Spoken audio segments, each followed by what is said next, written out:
सरस्वती जी और उनकी बहू रश्मि के बीच एक दिन बहस छिड़ जाती है। आखिर किसका काम ज्यादा आसान है, बहू का या सास का? माँ जी, सास को काम ही क्या है, आपके सारे काम उंगलियों पे तो हो जाते हैं। कुछ भी। हाँ, हिसाब तो उंगलियों पे ही हो जाता है ना। अरे बेटा, ऐसा सिर्फ अभी लगता है। जो मुझे करना पड़ता है ना, वो तुझे करना पड़े तो समझ आएगा कि असली काम का पहाड़ कैसा होता है। ठेले बराबर वजन भी नहीं है आपके काम में, और बात पहाड़ों के वजन की कर रही हैं आप। तू ऐसा करती ही क्या है घर में बेटा, ये तो बता मुझे।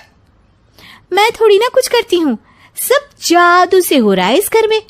अरे एक दिन मेरा काम करोगी तो समझ आएगा। Okay okay, shut up. कल से मैं घर के काम करूंगी और तू मेरी जगह हर चीज का हिसाब रखना, ठीक है? ठीक है, ये भी कर लेते हैं।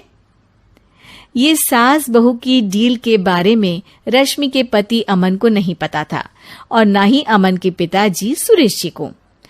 पर गेहूं के साथ साथ जैसे घुन भी पिस जाता है, ये दोनों भी पीसने वाले थे। सुबह अमन उठकर रेडी होता है ऑफिस जाने के लिए, तो पता है उसके कपड़े नहीं निकले हुए हैं।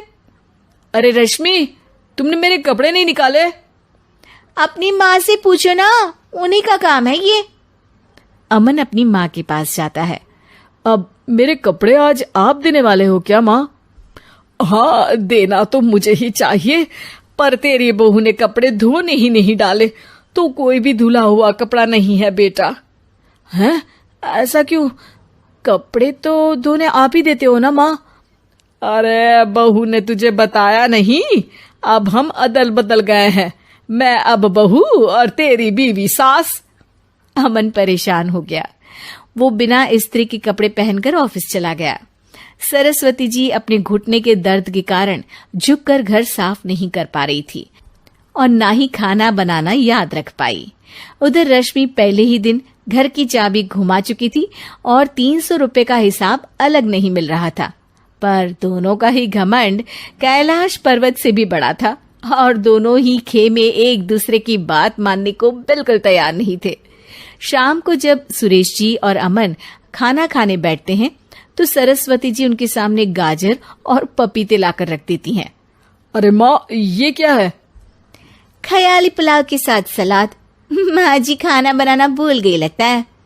अरे एक एक चमन्नी का हिसाब है मेरे पास, खाना बनाना कैसे भूल जाऊंगी? ये तो मैंने पढ़ा था कि फल फ्रूट खाने से सेहत अच्छी रहती है, इसीलिए ये ले, एक फल खा ले।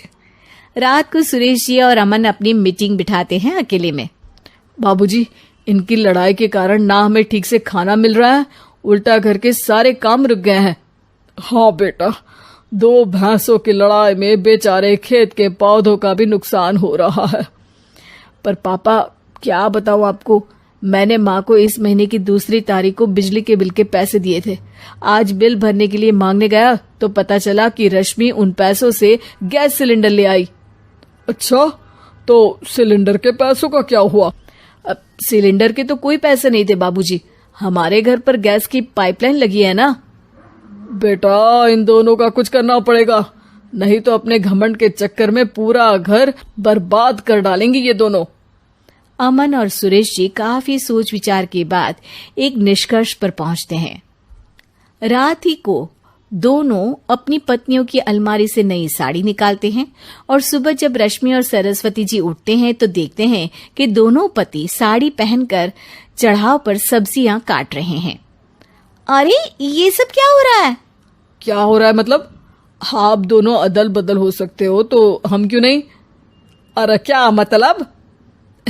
नहीं नहीं, मेरी भी बचपन से किसी की बहू बनने की इच्छा थी, तो आज से सरस्वती तुम बड़ी बहू, मैं मिडल बहू और अमन छोटी बहू।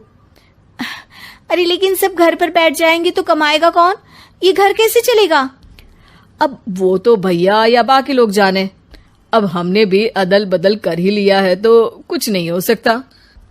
रश्मि और सरस्वती जी को समझ में आ जाता है कि उन दोनों की आपस की डील की वजह से इन दोनों को बहुत तकलीफ हो रही है और उनके ईगो ने दूसरों को कितनी यातनाएं दी है।